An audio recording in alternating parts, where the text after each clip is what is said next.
अगर आप कंफ्यूज्ड हैं ईटीएफ और इंडेक्स फंड के बीच में कि इनमें दोनों में क्या डिफरेंस है, क्या सिमिलैरिटीज है, अगर आप ये जानना चाहते हैं तो ये वीडियो आपके लिए है। साथ में अगर आप कंफ्यूज्ड हैं कि आपको ट्रेडिंग करनी चाहिए, इन्वेस्टमेंट करनी चाहिए, इन दोनों में से कहां पे ट्रेडिंग करनी चाहिए, कहां पे इन्वेस्टमेंट करनी चाहिए, तो भी ये वीडियो आपके लिए है। इस वीडियो के अंदर मैं आपको बताऊंगा इंडेक्स फंड वर्सेस ईटीएफ, एक डिटेल कंपैरिजन दूंगा और इस कंपैरिजन के अंदर हम 7 अलग अलग पैरामीटर्स के ऊपर कंपेयर करके इन दोनों ही के बीच में देखेंगे कि किसको ज्यादा स्कोर मिलता है। यहाँ पर हम हर एक पैरामीटर के ऊपर इन दोनों में से ही इंडेक्स फंड और ईटीएफ में से जो भी उस पैरामीटर पर अच्छा होगा उसको एक पॉइंट देंगे और फाइनली इस तरीके से जो हमारे पास स्कोर बन करके आएगा उस स्कोर के बेसिस पर हम कहेंगे कि हाँ ईटीएफ जो है वो ज्यादा बेटर हो सकता है। लेकिन आपको ये वीडियो पूरा देखने की जरूरत इसलिए है क्योंकि हो सकता है आपको सातों पैरामीटर्स की जरूरत नहीं हो सकता है आप उनमें से कोई एक या दो पैरामीटर की ही तलाश कर रहे हो, इसलिए कोई भी पैरामीटर आपसे मिस नहीं हो, इसलिए वीडियो को पूरा केयरफुली देखिएगा। वीडियो को स्टार्ट करते हैं गाइस। मेरा नाम है विकास मीणा, आप देख रहे हैं डीमैट डाइव।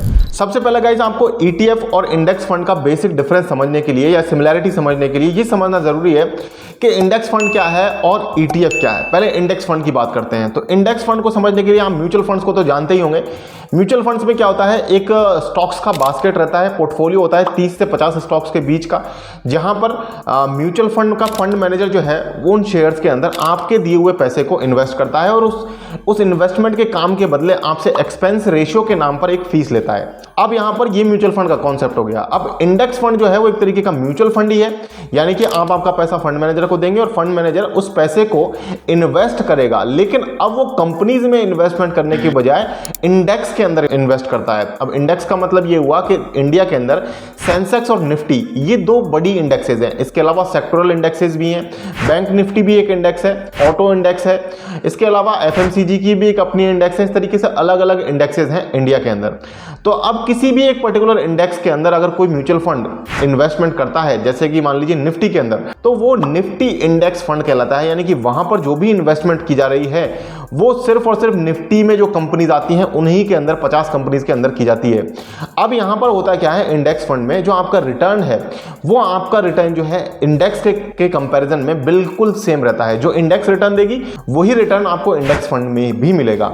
इसका रीजन क्लियर सा है कि वहां पर जो इन्वेस्टमेंट है वो उन्हीं कंपनीज में हो रही है जो वो इंडेक्स के अंदर है, यानी कि कुल मिलाकर के दोनों में रिटर्न आपको सेम मिलता है। एक्सपेंस रेशियो इंडेक्स फंड में म्यूचुअल फंड के कंपैरिजन में कम होता है क्योंकि ये पैसे हो जाते हैं। यहां पर फंड मैनेजर को एक्टिवली कोई काम करने की जरूरत नहीं है, उन्हें सिर्फ ये देखना होता है कि इंडेक्स के अंदर जो भी कंपनी है उनके अंदर उनका पैसा जो है वो जाता रहे और ट्रैकिंग एरर कम हो। ट्रैकिंग एरर के बारे में मैं आपको बता देता हूं। ट्रैकिंग एरर एक मिस्टेक होता है, डिफरेंस होता है एक्चुअली, जो आपका इंडेक्स का जो रिटर्न है और जो इंडेक्स फंड का रिटर्न है उन दोनों के रिटर्न में जो डिफरेंस है उसी को ट्रैकिंग एरर बोलते हैं। अब यहां तक हमने इंडेक्स फंड को काफी अच्छे से समझ लिया है। अब हम जानते हैं कि ईटीएफ क्या होते हैं। तो ईटीएफ गाइस होते हैं एक्सचेंज ट्रेडेड फंड। एक्चुअली ये क्या होता है, एक तरीके का फंड ही है, लेकिन इसका फंड का आप ये मान लीजिए एग्जांपल के तौर पर कि म्यूचुअल फंड का कोई शेयर बना करके उसे स्टॉक मार्केट पर लिस्ट कर दिया गया है और आप उस म्यूचुअल फंड के शेयर में अब ट्रेडिंग कर सकते हो, इन्वेस्टिंग कर सकते हो, शॉर्ट टर्म या लॉन्ग टर्म जैसा भी आप चाहें। तो इस तरीके से म्यूचुअल फंड का ही एक शेयर बना करके अगर हम डाल देंगे एक्सचेंज पर तो वो ही कहलाएगा ईटीएफ, एक्सचेंज ट्रेडेड फंड। तो एक्सचेंज ट्रेडेड फंड्स में क्या होता है कि कई सारे अलग अलग कंपनीज के अंदर इन्वेस्टमेंट होती है और उनका एक यूनिट बना करके वहां पर उसको एक्सचेंज पर डाल दिया जाता है, जिसे बोलते हैं ईटीएफ। अब ये जो ईटीएफ्स हैं ये अलग अलग कैटेगरीज के होते हैं, अलग अलग टाइप के होते हैं, जैसे कमोडिटी के ईटीएफ्स भी होते हैं, सेक्टोरल ईटीएफ्स भी होते हैं, इंडेक्स ईटीएफ्स भी होते हैं। इंडेक्स ईटीएफ्स में क्या होता है, जो इंडेक्स फंड है उसका ईटीएफ है, यानी कि पैसा तो वहीं उन्हीं कंपनीज में लगेगा जो इंडेक्स के अंदर हैं, लेकिन आपका इन्वेस्टमेंट का मेथड अलग हो गया क्योंकि आप इंडेक्स फंड के थ्रू न जाकर के ईटीएफ के थ्रू जा रहे हैं। अब ईटीएफ के थ्रू जाना बेटर है या इंडेक्स फंड के थ्रू जाना बेटर है, ये हम समझेंगे आज के डिटेल कंपैरिजन के थ्रू, जहां पर हम 7 पैरामीटर्स को लेने वाले हैं, हर पैरामीटर के ऊपर स्कोर देंगे। तो सबसे पहले जो हमारा स्कोर बोर्ड है वो 0 का है। अब हम सबसे पहले बात कर लेते हैं यहाँ पर इनिशियल इन्वेस्टमेंट अमाउंट की, यानी कि इनिशियली जो आप इन्वेस्टमेंट करते हैं वो अमाउंट आपको कहां पर ज्यादा देना पड़ता है, कहां पर कम देना पड़ता है। तो देखिए ईटीएफ के केस में क्या होता है कि ईटीएफ का जो प्राइस होता है एक ईटीएफ का, वो कई केसेस में 40 रुपए 50 रुपए का भी आपको मिल जाता है, जबकि इंडेक्स फंड में जो इन्वेस्टमेंट स्टार्ट होती है वो मिनिमम 100 रुपए से स्टार्ट होती है। तो इस तरीके से यहां पर क्योंकि मिनिमम इन्वेस्टमेंट अमाउंट हमें ईटीएफ में कम देना पड़ता है और इंडेक्स फंड में ज्यादा देना पड़ता है, पहला जो स्कोर है, पहला जो पॉइंट है वो ईटीएफ को चला जाता है। बात करते हैं सेकंड पैरामीटर की, जो कि हमारा एक्सपेंस रेशियो का पैरामीटर है। तो एक्सपेंस रेशियो जो है वो इंडेक्स फंड के ज्यादा होते हैं और इसके कंपैरिजन में जो ईटीएफ्स हैं उनका एक्सपेंस रेशियो काफी कम होता है, 0.02%, 0.03%, इस रेंज में ईटीएफ्स का जो एक्सपेंस रेशियो है वो होता है। और यहां पर करीब करीब 0.12% से 0.15% का डिफरेंस होता है इंडेक्स फंड में और ईटीएफ के एक्सपेंस रेशियो में। तो ईटीएफ आपको एक्सपेंस रेशियो वाइज सस्ता पड़ता है, इसलिए 1 पॉइंट और ईटीएफ को चला जाता है। ईटीएफ का स्कोर हो गया 2 का और इंडेक्स फंड जो है वो अभी 0 पर है। अब हम बात करते हैं हमारे नेक्स्ट पैरामीटर के बारे में। तो हमारा ये जो नेक्स्ट पैरामीटर है ये है ब्रोकरेज चार्जेस का। तो ब्रोकरेज चार्जेस गाइस आपको जो है इंडेक्स फंड में नहीं पे करने पड़ते हैं, वहां पर आपको सिर्फ और सिर्फ एक्सपेंस रेशियो ही पे करना पड़ता है। एग्जिट लोड भी इनफैक्ट जो इंडेक्स फंड्स है उनमें नहीं होता है, इसलिए कोई अदर चार्जेस नहीं है। लेकिन ईटीएफ को खरीदने के लिए आपको ब्रोकरेज चार्ज पे करना पड़ेगा, साथ में आपको सिक्योरिटीज ट्रांजैक्शन टैक्स एसटीटी भी पे करना पड़ेगा, सेबी टैक्स भी पे करना पड़ेगा, ट्रांजैक्शन चार्ज भी पे करना पड़ेगा, स्टैंप ड्यूटी भी पे करनी पड़ेगी। हालांकि ओवरऑल ये सारे अमाउंट्स बहुत ही कम होते हैं जुड़ करके, और ये सारे वही अमाउंट्स हैं जो शेयर खरीदते टाइम भी आप पे करते हैं। शेयर खरीदते टाइम भी अगर आपको नहीं पता तो ये सारे चार्जेस आपको शेयर खरीदते टाइम भी देने पड़ते हैं। हालांकि 100 रुपए का अगर आपको ईटीएफ खरीदते हैं तो ये जो सारे चार्जेस हैं ये शायद कुल मिलाकर के आधा रुपया या 1 रुपए के आसपास रहते हैं, या हो सकता है उससे भी कम रहे। तो ये डिपेंड करता है आपके डीमैट अकाउंट के ऊपर कि कौन सा डीमैट अकाउंट आपने वहां पर बनाया है। तो अभी फिलहाल 2024 में जो बेस्ट डीमैट अकाउंट्स हैं, 5 डीमैट अकाउंट्स, उसके ऊपर मैंने ये अभी रिसेंटली वीडियो किया है, आप जाकर के इसे जरूर वॉच आउट कीजिएगा। 2024 के लिए 5 बेस्ट ट्रेडिंग एप्स मैंने यहां पर बताए। तो हमारा जो तीसरा पैरामीटर है ब्रोकरेज चार्जेस का, उसमें गाइज यहां पर क्योंकि इंडेक्स फंड में कोई ब्रोकरेज चार्जेस नहीं लग रहे हैं तो 1 पॉइंट इंडेक्स फंड को चला जाता है। अब जो स्कोर है हमारा हो गया इंडेक्स फंड 1 पर है और जो हमारा ईटीएफ है वो 2 पर बना हुआ है। बात करते हैं अगले पैरामीटर की, जो कि है ट्रेडिंग के लिए इनमें से कौन सी चीज सूटेबल रहेगी। हम यहां पर ट्रेडिंग के बारे में भी और इन्वेस्टिंग के बारे में, दोनों ही चीजों के बारे में समझने की कोशिश कर रहे हैं। तो ट्रेडिंग के लिए यहां पर सूटेबल आपके के लिए रहता है ईटीएफ। ईटीएफ को यहां पर एक और पॉइंट चला जाता है, रीजन बताता हूं क्यों। देखिए ईटीएफ सूटेबल इसलिए है क्योंकि जब आप किसी दिन इंडेक्स फंड में इन्वेस्टमेंट करते हैं तो आपको इंडेक्स फंड की जो एनएवी मिलती है वो उस डे की क्लोजिंग पर जो एनएवी होती है वो मिलती है। और अगर आप 3 बजे के बाद खरीदते हो इंडेक्स फंड को तो नेक्स्ट वर्किंग डे की आपको एनएवी मिलती है। लेकिन ईटीएफ आप जिस सेकंड खरीदते हो शेयर की तरह, उसी सेकंड के प्राइस पर आपको वो ईटीएफ मिल जाता है।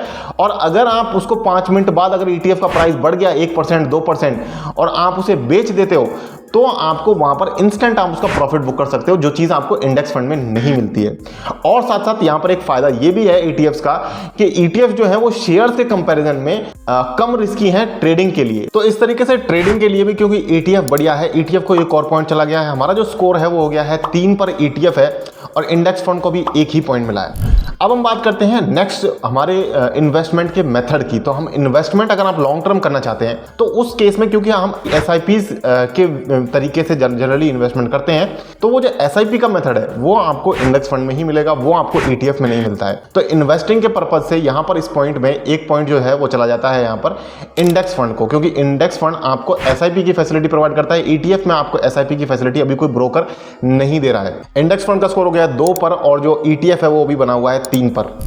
अब बात करते हैं डीमैट अकाउंट रिक्वायरमेंट की। तो आपको एक्चुअली इंडेक्स फंड में इन्वेस्टमेंट करने के लिए कोई डीमैट अकाउंट की जरूरत भी नहीं है, क्योंकि म्यूचुअल फंड में आप डायरेक्ट इन्वेस्टमेंट कर सकते हैं केवाईसी करवाने के बाद में। लेकिन अगर आप ईटीएफ में इन्वेस्टमेंट करना चाहते हैं तो क्योंकि एक तरीके का शेयर ही है तो इसके लिए आपको डीमैट अकाउंट की जरूरत पड़ेगी। डीमैट अकाउंट के थ्रू ही आप ईटीएफ को खरीद सकते हैं और उन्हें बेच सकते हैं। तो यहां पर क्योंकि इंडेक्स फंड्स में आपको इन्वेस्टमेंट करना ईजी हो जाता है विदाउट डीमैट अकाउंट अगर आप बिगिनर है, तो उस केस में इस वजह से नंबर जो है यहां पर जो पॉइंट है वो चला जाता है इंडेक्स फंड को। इंडेक्स फंड का स्कोर भी हो गया 3 का और ईटीएफ भी 3 पर बना हुआ है।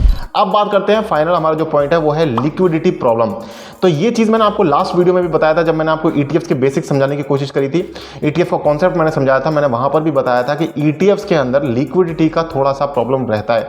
आप जब भी किसी ईटीएफ के अंदर इन्वेस्टमेंट करें तो उसका डेली ट्रेडेड वॉल्यूम जरूर चेक कर लीजिए। अगर उसका ट्रेडेड वॉल्यूम 1000 से ज्यादा है डेली का, तभी आप उसमें लॉन्ग टर्म इन्वेस्टमेंट का प्लान करें, क्योंकि यहां पर आपको अगर कोई बायर नहीं मिलेगा सेल करते टाइम, जब आप बेचेंगे उसको ईटीएफ को, तो उस टाइम अगर आपको कोई खरीदार नहीं मिला तो आप शायद उसे बेच भी नहीं पाए और यहां पर आपका प्राइस का भी मिसमैच हो सकता है। आप 200 रुपए पर बेचना चाहते हो और वो 150 रुपए पर खरीदना चाहता है, तो उस केस में आपको लॉस भी हो सकता है। तो लिक्विडिटी का प्रॉब्लम ईटीएफ्स में थोड़ा सा रहता है, इंडेक्स फंड में ये प्रॉब्लम नहीं है। तो एक और पॉइंट जो है वो इंडेक्स फंड को चला गया है। इंडेक्स फंड का स्कोर हो गया 4 का और ईटीएफ का स्कोर है 3 का। तो इस तरीके से यहां पर कंक्लूजन आपके लिए है, अगर आप ट्रेडिंग करना चाहते हैं तो ईटीएफ बेटर है, इन्वेस्टमेंट करना चाहते हैं लॉन्ग टर्म तो आपके लिए इंडेक्स फंड बेटर है। वीडियो पसंद आया लाइक करें, शेयर करें अपने उन दोस्तों के साथ में जो सेम कंफ्यूजन में फंसे हुए हैं, जिनको इन्वेस्टमेंट के बारे में ज़्यादा जानकारी नहीं है, ताकि उनकी कुछ मदद हो सके। मेरे फेवरेट डीमैट अकाउंट्स के लिंक आपको डिस्क्रिप्शन में मिल जाएंगे, जाकर के डीमैट अकाउंट ओपन कीजिए। और अगर मेरी इन्वेस्टमेंट एक्टिविटी के बारे में जानना चाहते हैं तो टेलीग्राम चैनल का लिंक भी नीचे डाल दूंगा, वहां पर जाकर के आप मेरे साथ जुड़ सकते हैं। कुछ मेरे फेक टेलीग्राम चैनल भी बने हुए हैं डीमैट डाइव के नाम से, उनका फोटो मैं यहां पर डाल दूंगा, वो आप देख करके केयरफुल हो जाइएगा, उन फेक चैनल्स में मत जाइएगा। हमारा जो चैनल है डीमैट डाइव के नाम से, वहां पर 1.1 सब्सक्राइबर्स हैं अभी, हालांकि फ्यूचर में बढ़ जाएंगे, लेकिन अभी 1.1 ही है। और मैं कोई भी पैसा आपसे नहीं लेता हूं कोई भी सर्विस देने के लिए, मेरी जो सारी सर्विसेज है वो सब भी फ्री हैं। तो इसलिए प्लीज टेलीग्राम चैनल्स पर थोड़ा सा केयरफुल रहिएगा। मिलते हैं फिर किसी नई वीडियो में गाइस, तब तक के लिए मुझे दीजिए इजाजत। जय हिंद, जय भारत।